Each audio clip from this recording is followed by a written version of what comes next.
day, everyone, and welcome to today's Operation Mega Investigation Call. At this time, all participants are in a listen-only mode. Later, you will have the opportunity to ask questions during the question and answer session. You may register to ask a question at any time by pressing star and 1 on your touch-tone phone. Please note that this call may be recorded. It is now my pleasure to turn the conference over to Ben Roussel. Please go ahead. Hi, my name is Ben Roussel. Welcome to today's call. We will have 4 speakers today. The first one will be Denny Sendejas, Cendejas, Organizing Director of Detention Watch Network. He'll be followed by Jacinto Gonzales. Her name is spelled Jacinta Gonzales, Gonzalez. She is the Field Office Director for Mijente. And then followed by her will be Anibal, Anibel Fuentes, Fuentes. He's a member of Organized Communities Against Deportations in Chicago. And concluding will be Mary Small, Policy Director for Detention Watch Network. That's Mary, M-A-R-Y, last name Small, S-M-A-L-L. And to kick us off will be Denny Sendejas. Thank you, Ben. Good afternoon, everyone. Thank you for joining this call. So today, in all 24 Immigration and Customs Enforcement ICE field offices across the country, immigrant communities are coming together to file Freedom of Information Act requests demanding details regarding the planning and execution of immigration enforcement activities, particularly focusing on the rumored nationwide raids, Operation Mega. Multiple sources within and close to ICE shared information with advocates about Operation Mega, which is planned to begin this Saturday and intended to be historic in size, targeting between 6,000 and 10,000 immigrants. Advocates moved quickly on the leaked information, alerting and preparing immigrant communities nationwide while publicly condemning ICE on yet another attack on immigrants that fits squarely within Trump's administration's nativist agenda. Due to mounting pressure, ICE now has announced that it was scrapping the operation. However, we as advocates and immigrant communities know that we cannot take ICE officials at their word, that ICE is an agency that has repeatedly and proven to regularly lie and actively hide information from the public. And we are clearly committed to make sure that we will continue to pressure ICE in order to obtain information about these enforcement activities and any enforcement activities in their plans, and that we will continue to fight to end all the raids.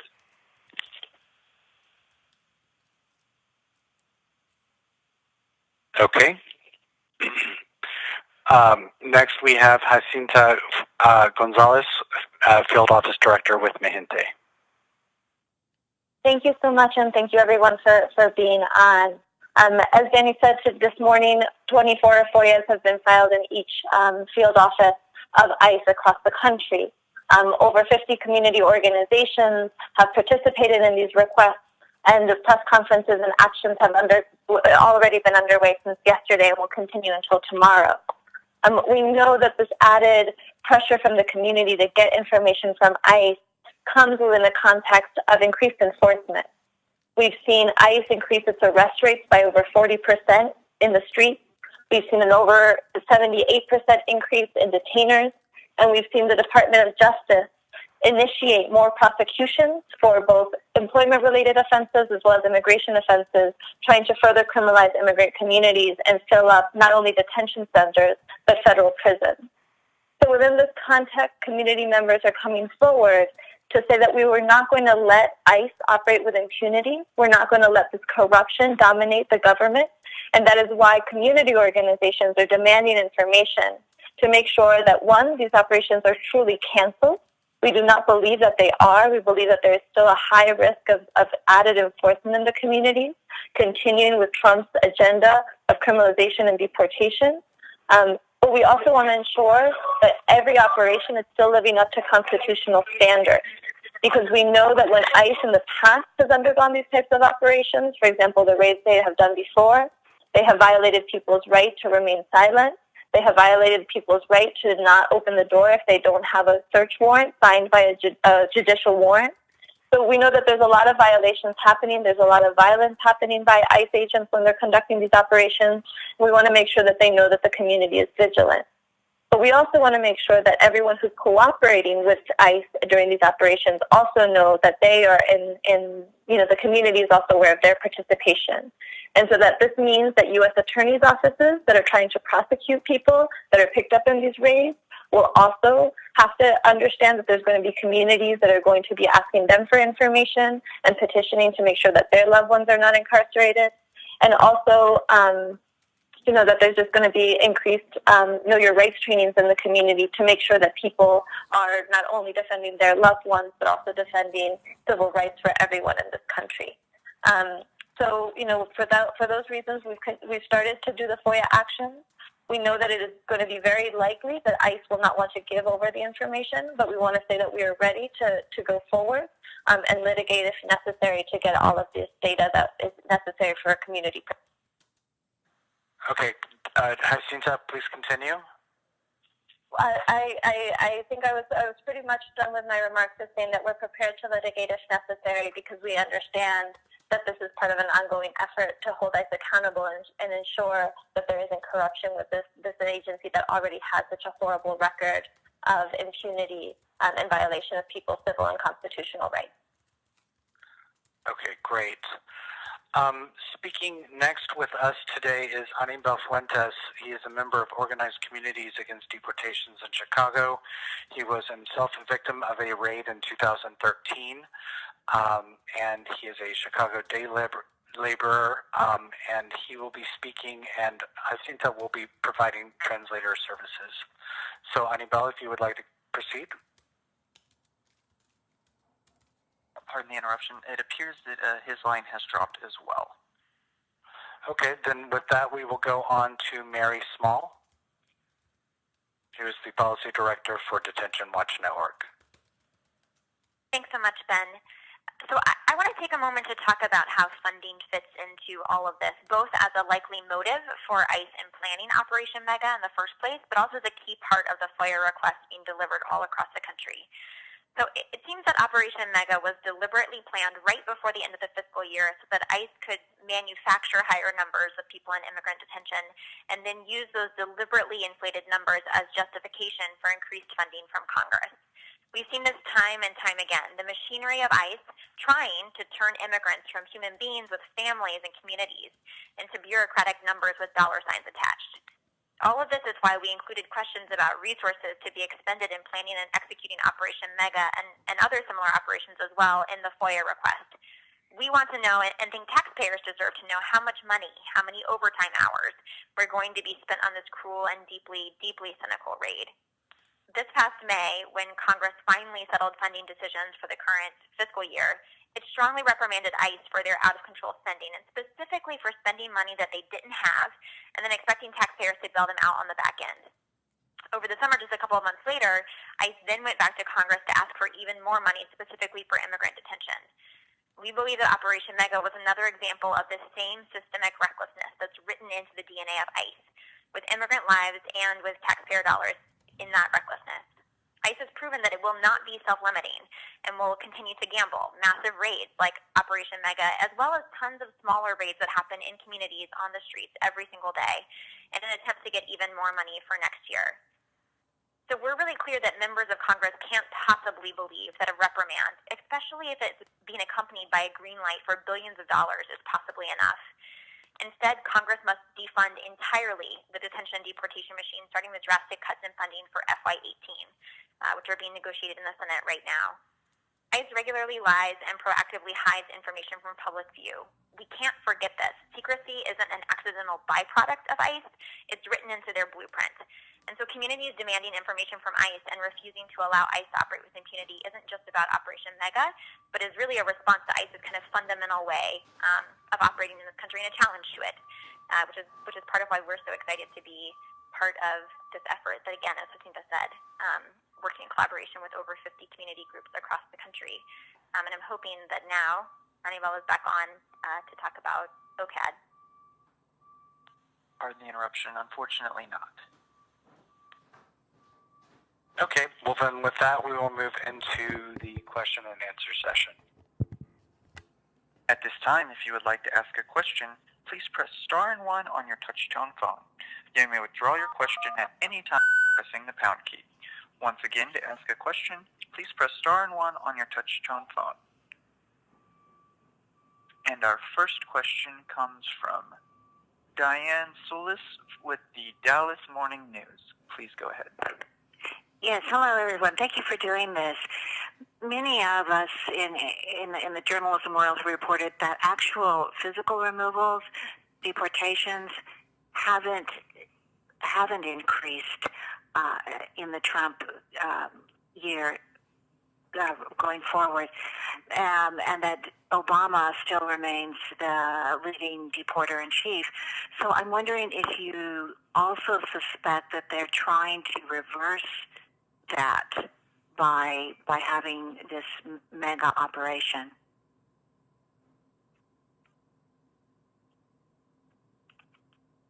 Mary, would you like to take a stab at that? Sure. I'm glad that you raised the point about the incredible number of deportations that happened under President Obama. I think it's really important for us to hold this within the context that most of this isn't new. Most of this was happening under President Obama and presidents before him, and that the kind of fundamental nature of ICE, recklessness with immigrant lives, nativism, anti-immigrant policies and practices, regularly lying, hiding information, all of that is part of the way that ICE was constructed. It's not unique to the Trump era. But at the same time, Jacinto alluded to this and can probably add more. There are broadenings and expansions of what's happening under Trump around criminalization, around pursuing an additional number of prosecutions against people, and significant increases in raids in the interior of the country as well as through detainers. I think a lot of what you're seeing with numbers so far is that the number of border apprehensions has been lower recently. But I think that there are a lot of motives behind massive operations like this, and increasing the number of immigrants who are caught in that dragnet, and the way that feeds to Trump's nativist base, I think is absolutely part of it. Jacinto? Yeah, I think just to add, I think the numbers can be, especially at this point in the administration, starting to implement their plans, can be deceiving. Because even though the deportation numbers might not be as high yet, we have seen an increase in detention numbers, and we have seen an increase in arrest numbers. And so that just means that more people are locked behind cages, suffering through all of this. We've seen the Department of Justice has very intentionally set out a blueprint to get more of their offices in the interior to prosecute for reentry. In essence, what has been done at the border through Operation Streamline is now becoming norm throughout the country, where people are being prosecuted simply for being here and coming back to their families. Also, people are being prosecuted, and there's incredible technology that is being used to try to track people down. We've seen cases in Detroit of stingrays being used to arrest people simply for using fake social security numbers to be able to work. So what we're seeing is that there's an increase in technology, there's an increase in surveillance, there's an increase in incarceration, and there's an increase in detention. That might not immediately mean a rise in deportation numbers, but in a couple of years we will see those numbers that get up to levels that are unprecedented. Okay.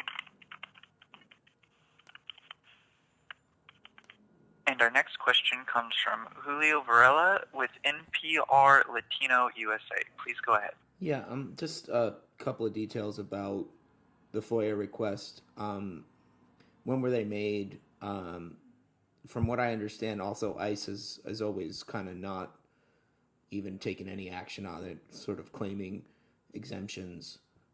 So how effective is this in terms of trying to get more information? That's my first question. And then also just the sources that revealed this information. Were they inside the agency? Were they part of DHS? Or what can you say more about that? Or I know you can't protect much, but at the same time, where is this information coming from as well?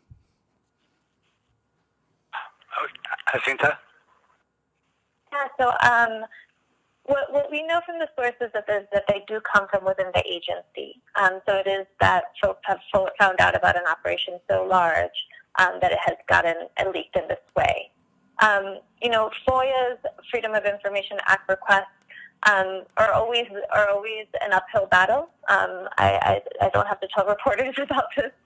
You guys have a lot of experience and frustration many times trying to get the same information from government agencies, particularly ones that are so corrupt and opaque, such as DHS. But because we have filed the 24 FOIAs, I think there's 5 that are still pending right now, but by the end of the day, all 24 FOIAs for each ICE field office will have received one. It's an opportunity for local groups to engage directly with their ICE field office to demand this information about how Operation Mega was being created or implemented in their region. For example, in the city of Philadelphia, you have a city council member who's added their name onto the FOIA. In Virginia, you had other journalists adding their names to the FOIA. In Denver, you had people who are in deportation proceedings adding their name to the FOIA. So it's a way for community to come forward and demand transparency, but also to understand how this links up with other policies and other programs that are underway. But we do think that the sources were credible, and we do know that ICE is trying to raise their numbers. And we've seen added activity, particularly with HSI offices, Homeland Security Investigation offices, which is the branch of ICE which frequently partners with the Department of Justice to increase prosecution.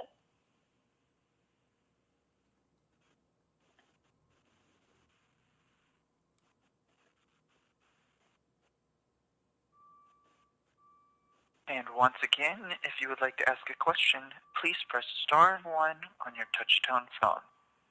And our next question comes from Tina Vasquez with Rewire. Please go ahead. Can you talk to us more about the populations of people that you anticipate being targeted by the operation, and also if you think, given that TPS is running out in January and now with DACA being rescinded, whether TPS and DACA recipients may be targeted as well?